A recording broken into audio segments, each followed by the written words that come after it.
Efésios capítulo 1, do versículo 3 ao 14.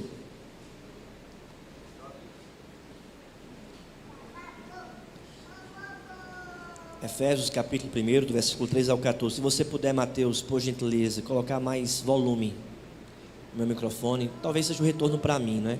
Mas só o volume mesmo para me escutar melhor. Efésios capítulo 1, a partir do versículo 3. Isso, melhorou mais, tá bom. Aumenta muito para não dar microfonia.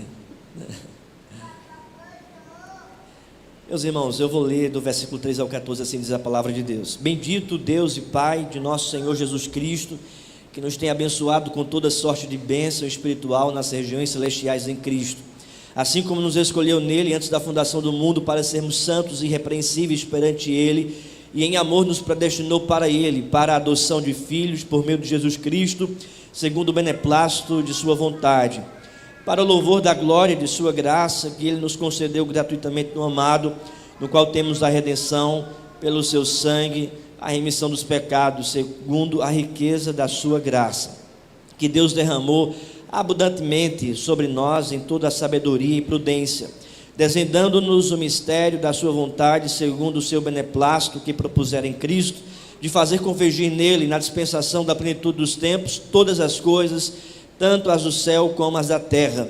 Nele, digo que no qual fomos também feitos herança, predestinados segundo o propósito daquele que faz todas as coisas, conforme o conselho da sua vontade, a fim de sermos para louvor da sua glória, nós os que de antemão esperamos em Cristo, em quem também vós, depois que ouvistes a palavra da verdade, o evangelho da vossa salvação, tendo nele crido, fostes selados com o Espírito Santo da promessa, o qual é penhor da nossa herança até o resgate da sua propriedade, em louvor da sua glória. Eu gostaria que você atentasse aí novamente para o versículo 6 ao versículo 12, e nós vamos ler somente essa parte juntos, toda a igreja. Vamos lá?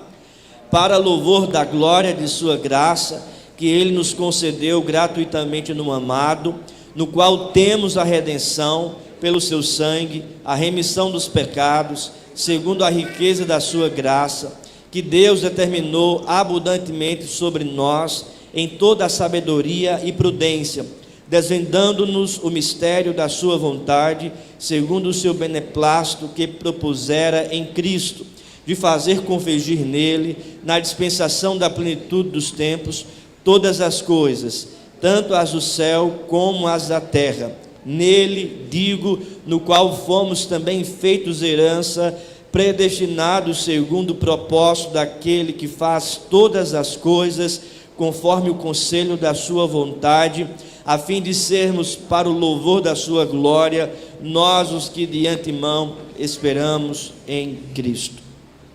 Vamos orar.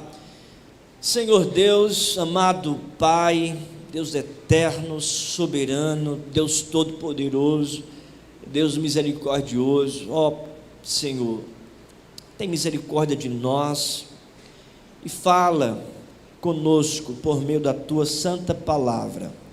É o que nós te pedimos, ó Deus, nesse momento. Fala conosco, que o teu Espírito Santo cative a nossa mente em tua palavra, o nosso coração, que tudo aqui, Senhor Deus, esteja convergindo para entendermos a tua palavra, para a pregação do evangelho, e que por meio da tua palavra o Senhor poderosamente possa redimir pecadores, consolar o teu povo, trazer avivamento espiritual, direção, instrução, doutrina. Todos irmãos, que todos os irmãos estejamos aqui, Pai, mediante a tua graça, maravilhados com a tua doutrina, com a tua palavra. É o que nós te pedimos, alimenta a nossa alma, em nome de Jesus, amém. Meus queridos irmãos e irmãs, um dos temas centrais das Sagradas Escrituras é a redenção. A redenção que há no sacrifício de Jesus Cristo.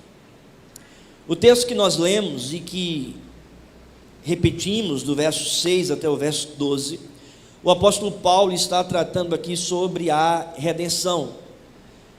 Eu li todo o texto do versículo 3, do versículo 14, porque é uma única perícope, é uma única unidade literária. Essa unidade literária que é dividida em 3 partes.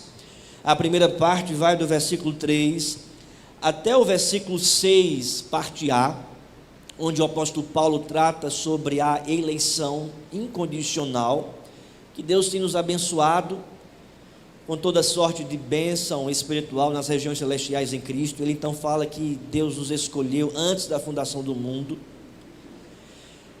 Do versículo 6, parte B, até o versículo 12, é a segunda parte dessa unidade literária, quando o apóstolo Paulo trata sobre a redenção. Ele diz no versículo 6, parte B: Ele nos concedeu gratuitamente no amado, no qual temos a redenção pelo seu sangue, a remissão dos pecados, segundo a riqueza da sua graça que Deus derramou. E então ele vai, Paulo, desenvolvendo essa doutrina da redenção até o versículo 12. E o versículo 13 ao 14, então, ele fala sobre a herança, fala sobre a ação do Espírito Santo. Essa parte da carta de Paulo, do versículo 3 ao 14, faz parte do que nós chamamos de teologia da carta de Paulo aos Efésios. Essa teologia está no capítulo 1 até o capítulo 3.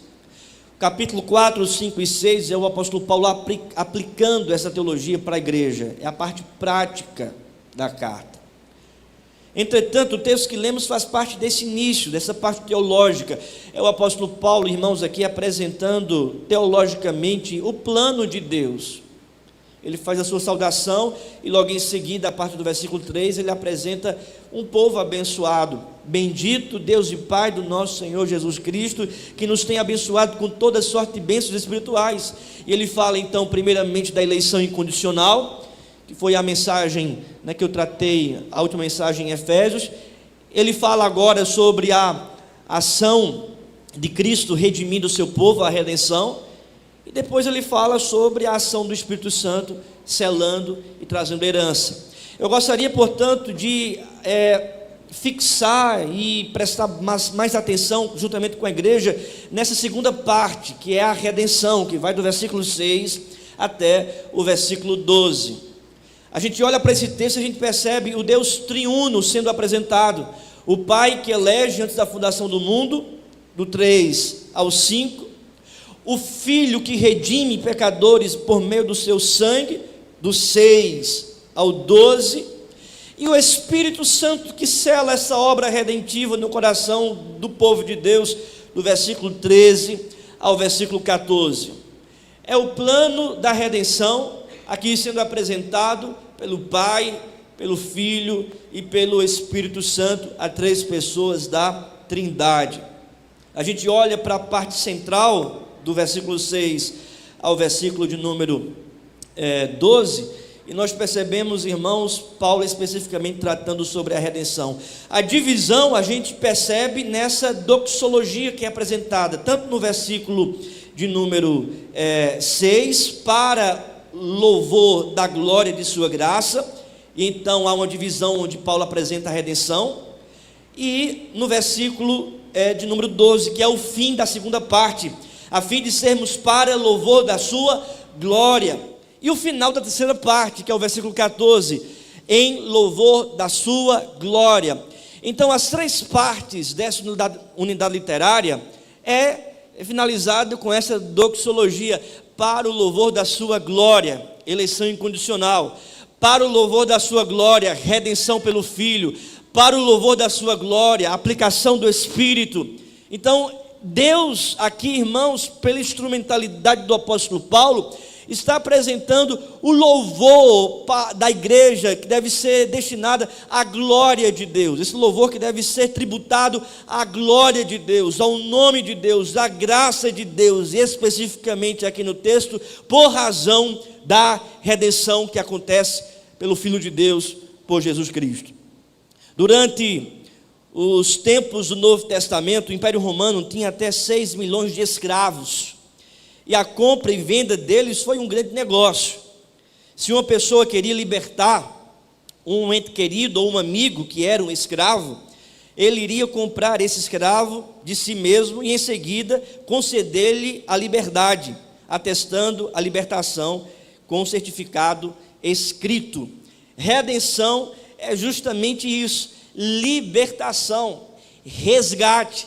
Essa palavra que é dita aqui pelo apóstolo Paulo no versículo 7, no qual temos a redenção. Esse termo, irmãos, redenção significa libertação do cativeiro, um significado muito forte que está por trás do substantivo remido aqui no texto redenção. Essa palavra foi usada para se referir ao pagamento de resgate para libertar uma pessoa da escravidão, especialmente libertar um escravo. O apóstolo Paulo, portanto, utiliza essa palavra que significa resgate, libertação, aqui nesse termo redenção, para tratar sobre o resgate, a libertação, aquilo que Cristo fez por nós na cruz do Calvário. Nessa passagem, portanto, Paulo está frisando aqui a redenção, apresentando 5 elementos da redenção que Deus oferece ao seu povo. Primeiro elemento aqui, irmãos, é o Redentor. Veja o que diz o texto aí, o versículo 6. Vamos ler juntos?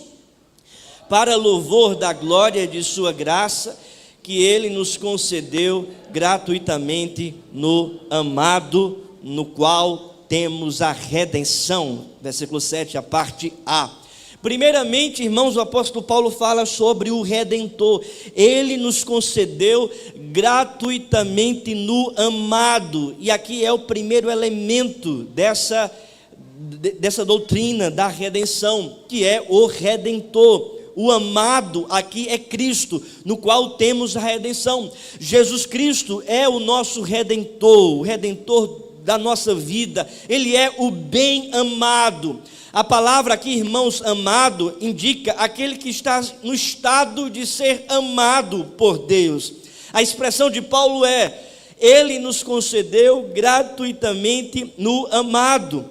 Ele mesmo pagou o preço da nossa libertação do pecado e da morte. Ele quem? Cristo, o Filho de Deus, o amado do Pai.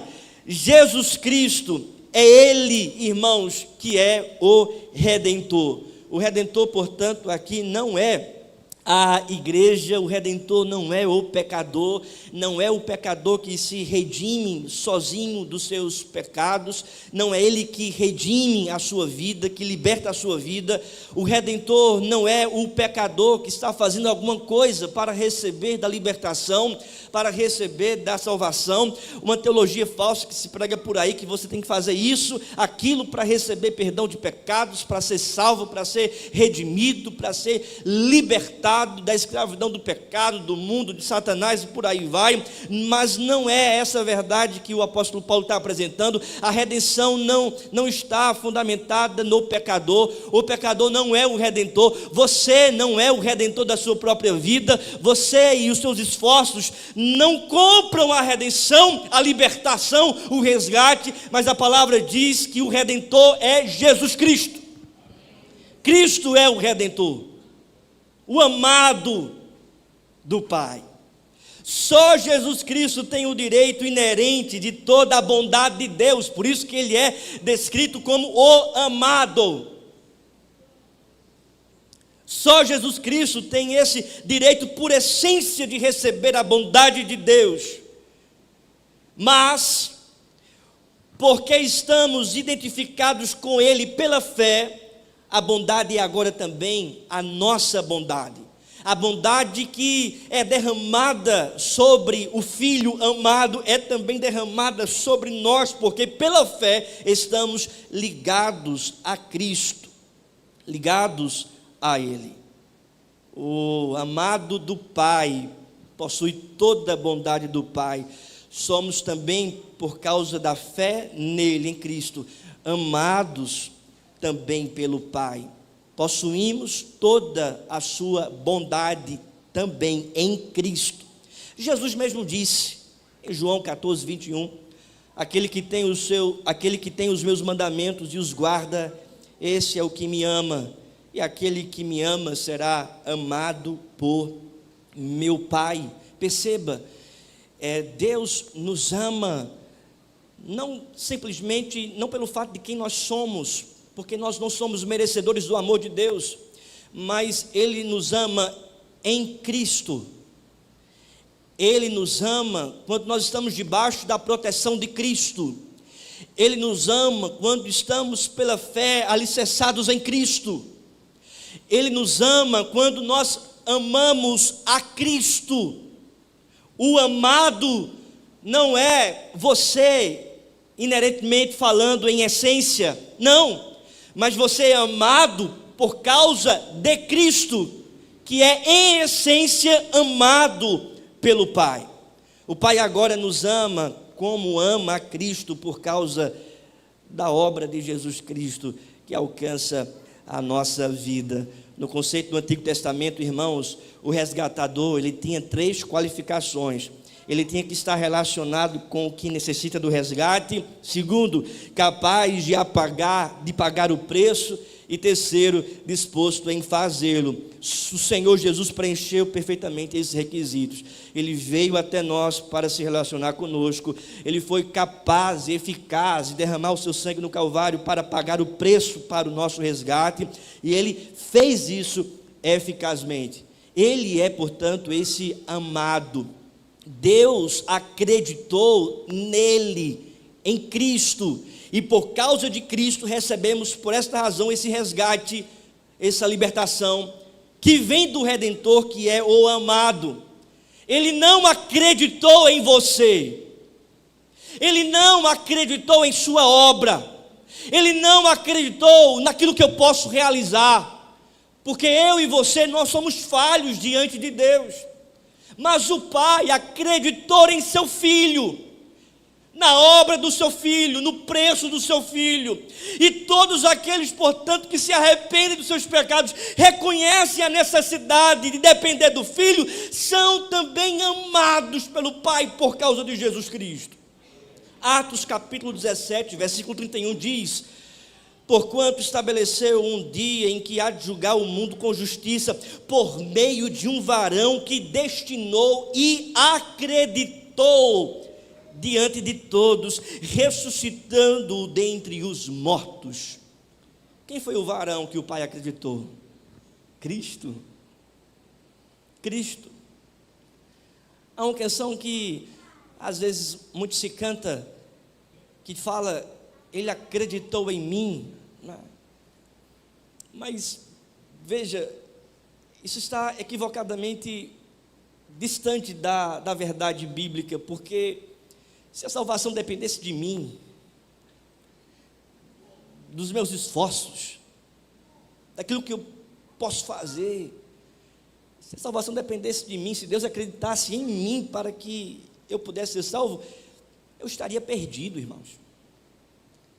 Porque eu sou falho, você é falho.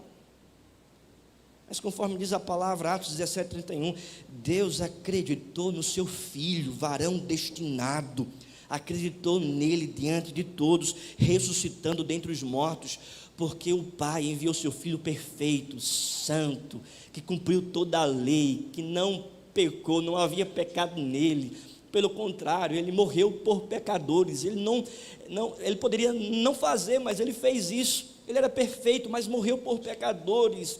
Foi sepultado, ao terceiro dia ressuscitou, foi assunto aos céus, está à destra de Deus Pai. Este é o amado, e por causa dele, por meio dele, nós recebemos também do amor do Pai, não por causa de nós, mas por causa do Redentor que se chama Jesus Cristo de Nazaré.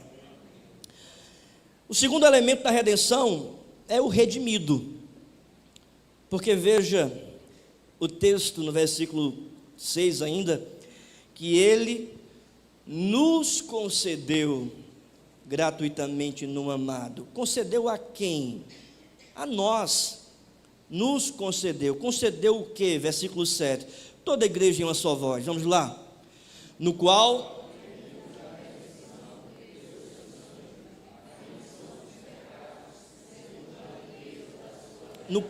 temos a redenção. Quem tem a redenção? Nós. O povo de Deus, a igreja.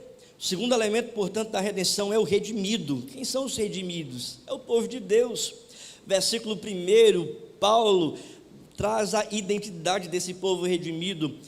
É Paulo, apóstolo de Cristo Jesus, por vontade de Deus, aos santos que vivem em Éfeso e fiéis em Cristo Jesus. Graça a vós outros e paz da parte de Deus nosso Pai, do nosso Senhor Jesus Cristo. Ele identifica aqui quem são os redimidos, são os santos, são os fiéis, foram aqueles que foram separados, aqueles que creem. Ou seja, Paulo está tratando aqui, meu querido, sobre a minha vida, a sua vida e a vida de todos aqueles que ainda irão crer na palavra, irão crer no Evangelho.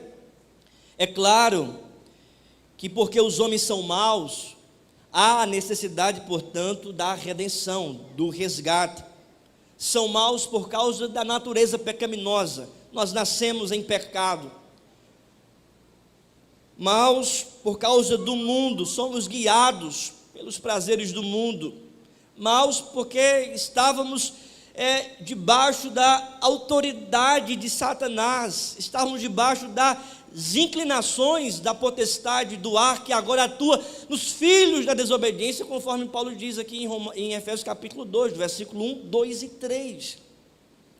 É por isso que Cristo se entrega por nós para nos remir de toda iniquidade e purificar para si um povo seu, especialmente zeloso de boas obras, conforme diz Paulo em Tito capítulo 2, versículo 14. Até que uma pessoa perceba que necessite de redenção, de salvação, ela não irá ao Redentor. Há necessidade de entender que todo pecador, todo ser humano necessita de redenção, porque todo pecador é mau, está debaixo dessa natureza pecaminosa, guiado pelo mundo, e debaixo ainda, aqueles que ainda não creem, debaixo da gerência de Satanás. Até que o pecador reconheça que ele está irremediavelmente escravizado ao pecado, perdido, ele não vai procurar libertação, ele não vai procurar redenção. Jesus disse: em verdade vos digo, todo que comete pecado é escravo do pecado. Quem é o redimido? O redimido é aquele que é depravado totalmente por causa dos seus pecados. É a depravação total. A depravação total porque afeta cada ser humano. Todos estão debaixo dessa depravação. Quando pecarem contra ti, pois não há homem que não peque. 1 Reis 8:46. É por isso que Paulo diz: no qual temos a redenção, o resgate do pecado, porque todo pecador está escravizado ao pecado. A depravação é total, pois sem a graça de Deus não há deleite na santidade de Deus, não há sujeição com alegria à autoridade soberana de Deus. Ou seja, se Deus não intervir poderosamente na vida do pecador, ele não vai até Deus. A depravação é total, visto que tudo que o homem faz é pecado. Paulo mesmo diz em Romanos 14:23, que aquilo que não provém de fé é pecado. Ou seja, tudo que nós fazemos, tudo que nós realizamos e que não provém de fé é pecado. A depravação total, irmãos, ela é total em razão do pecador ser totalmente merecedor da punição eterna. Abra a sua Bíblia aí rapidamente, 1 Tessalonicenses, capítulo 1, versículo 8 e 9.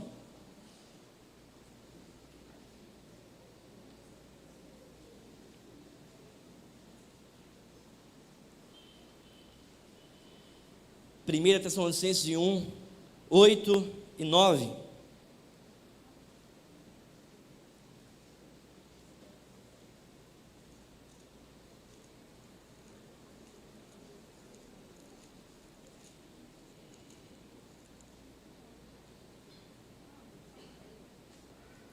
que é que diz a palavra? Porque de vós repercutiu a palavra do Senhor, não somente na Macedônia e Acaia, mas também por toda a parte se divulgou a vossa fé para com Deus, a tal ponto de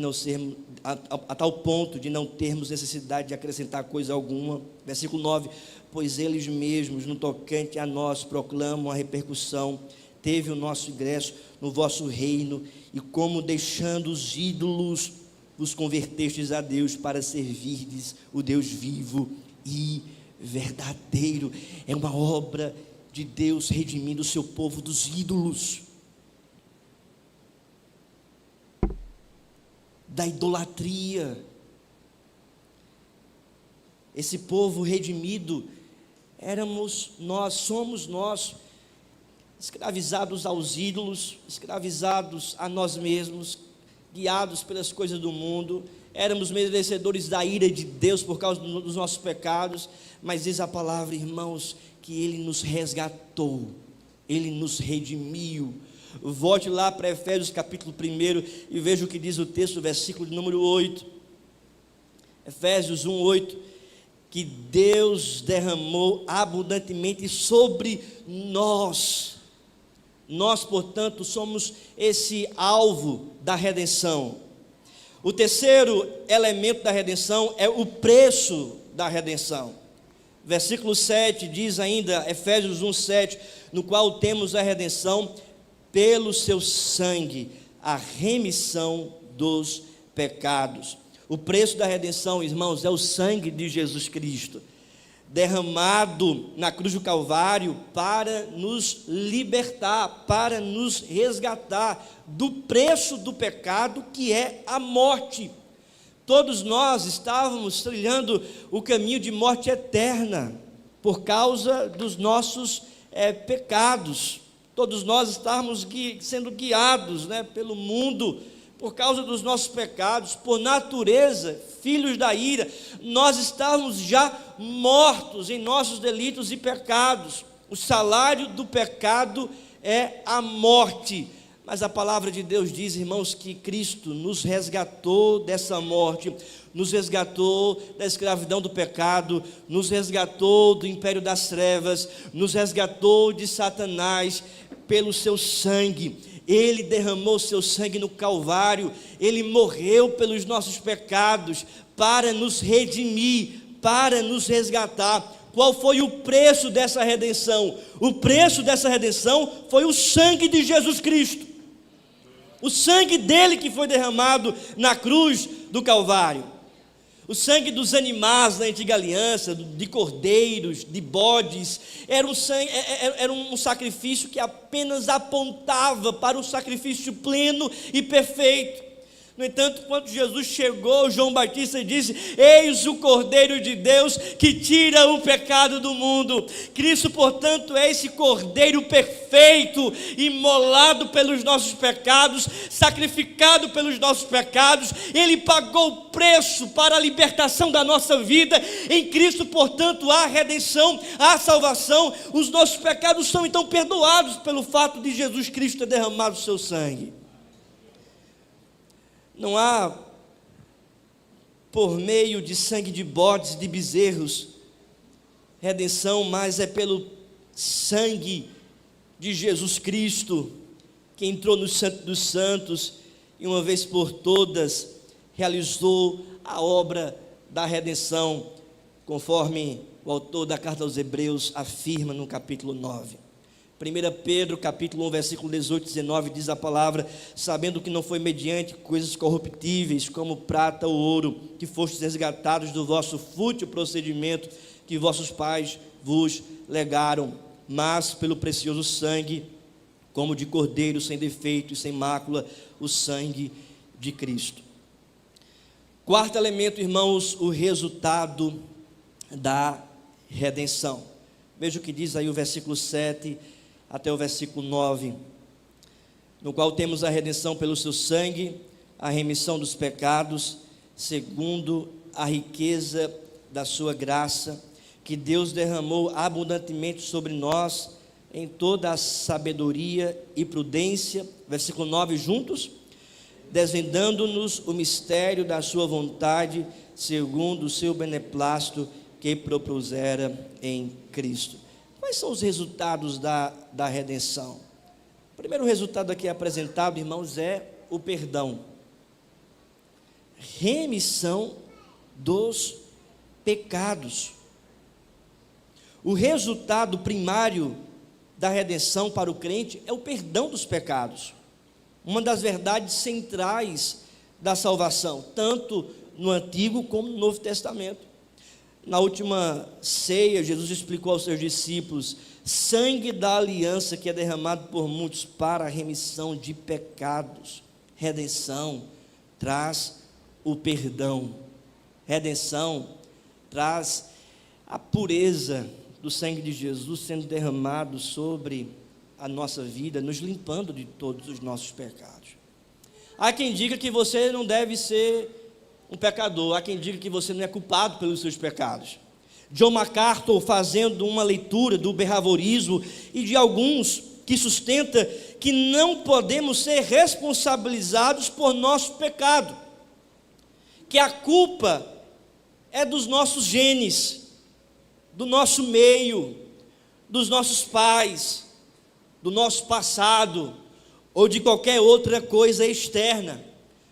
Mas o pecado, irmãos, de uma pessoa é a sua própria culpa, e a culpa por isso é sua própria. A pessoa honesta, que tem alguma compreensão consigo mesmo, entende que é pecador, e sabe que o seu coração é pecador, e sabe que tem pecado, que peca, porque isso é algo natural de todo ser humano. Inclusive o apóstolo João diz que aquele que afirma que não tem pecado, está fazendo de Deus mentiroso, e a sua palavra, a sua verdade não está nele, não é verdadeiro. E nós travamos lutas contra os nossos pecados do passado, diante de uma consciência de culpa, e que muitos promovem aí, dizendo para você: não esqueça disso, você não é culpado. Existem coisas externas que promoveram isso, então liberte-se dessa culpa. E é uma libertação equivocada, errada, isso não é verdadeiro. E essa consciência de pecados do passado, muitas vezes voltam à nossa mente, pecados do presente. Nós travamos lutas contra pecados atuais, e isso gera também em nossa mente culpa, angústia. Mas, meu querido irmão, a palavra de Deus diz que o sangue de Jesus Cristo nos purifica de todos os nossos pecados, e por essa razão a palavra de Deus diz que Ele nos remiu dos pecados, pelo seu sangue, a remissão dos pecados, segundo a riqueza da sua graça.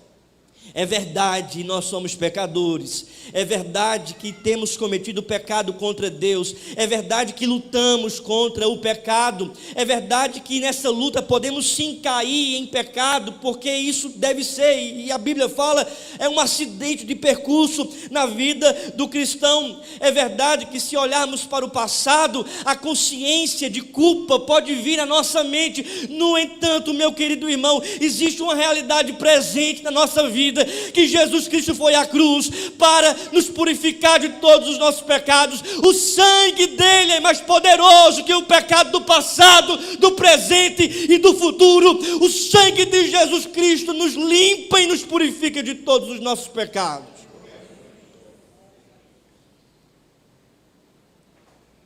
Esse sangue traz de fato redenção. Esse sangue de fato traz libertação para a sua vida.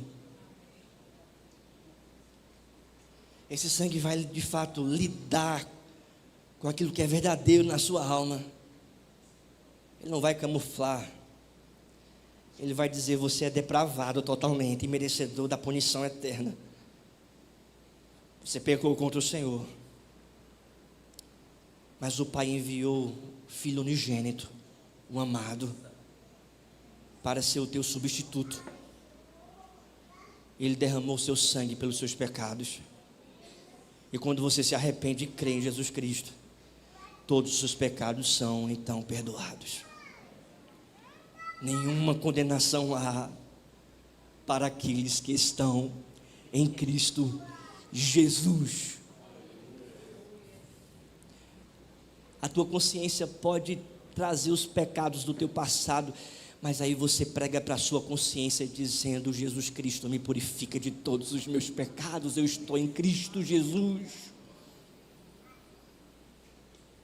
O mundo pode se levantar querendo acusar você com os seus pecados, mas você, querido, prega para a sua alma e também prega para o mundo: Jesus Cristo morreu pelos meus pecados, Ele é o meu substituto, Ele é o meu representante. Se eu tenho alguma dívida, eu vou falar com o Filho de Deus, porque eu estou nele e Ele é o meu advogado.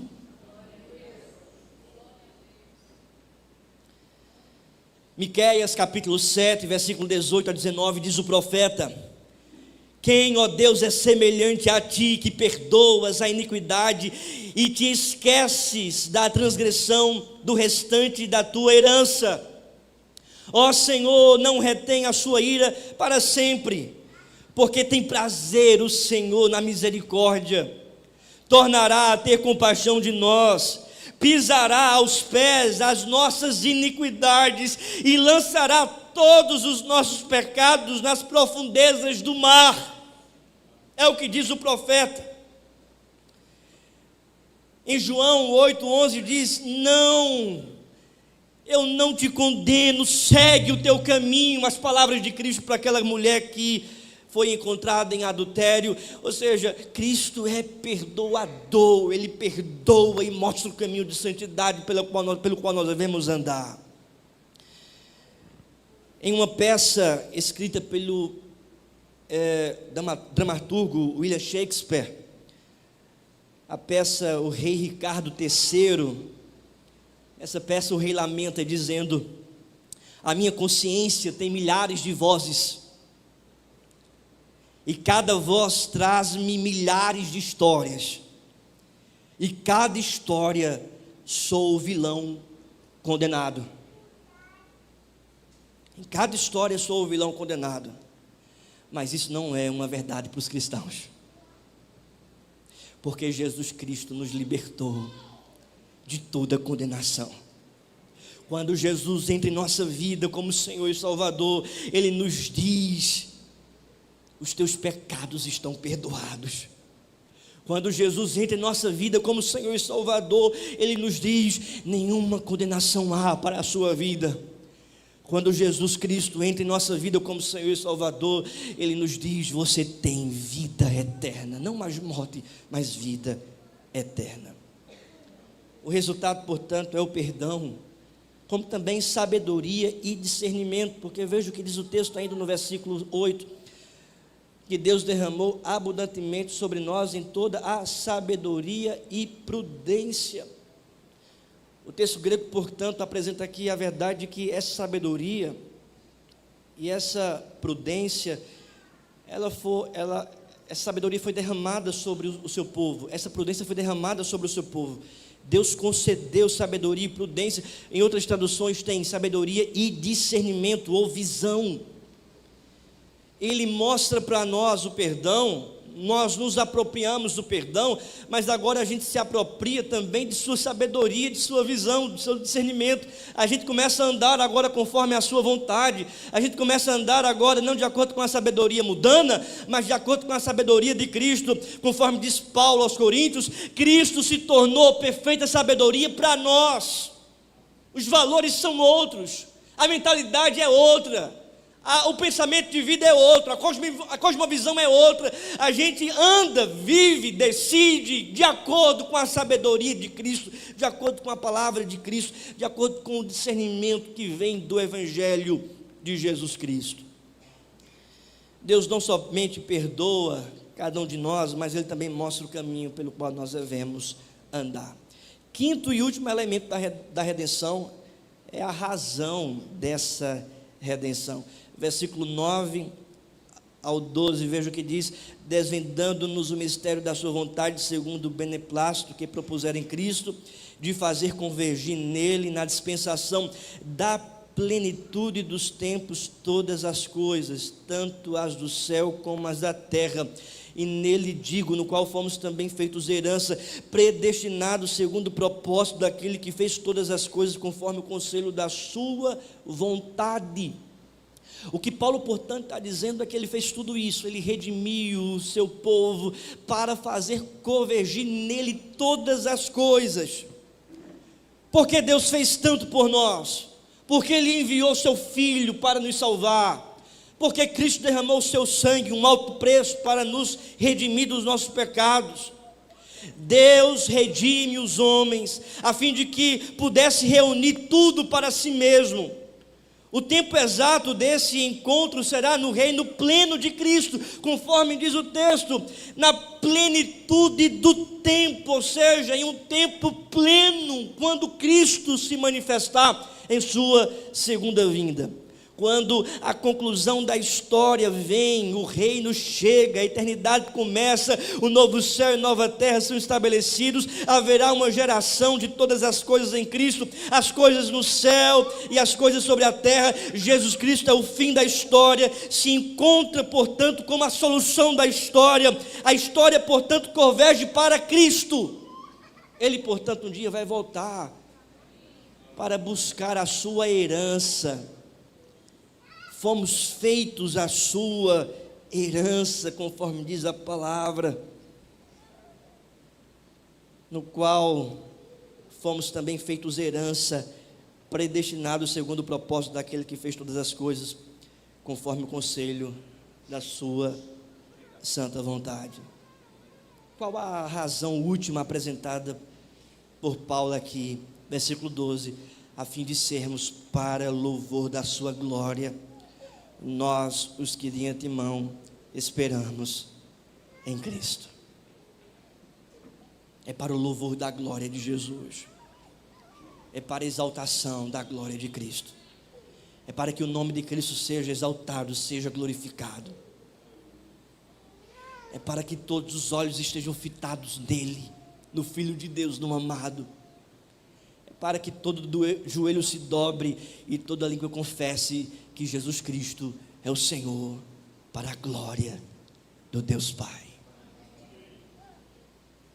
Essa é a razão última da redenção. Fiquemos de pé, irmãos, e vamos orar.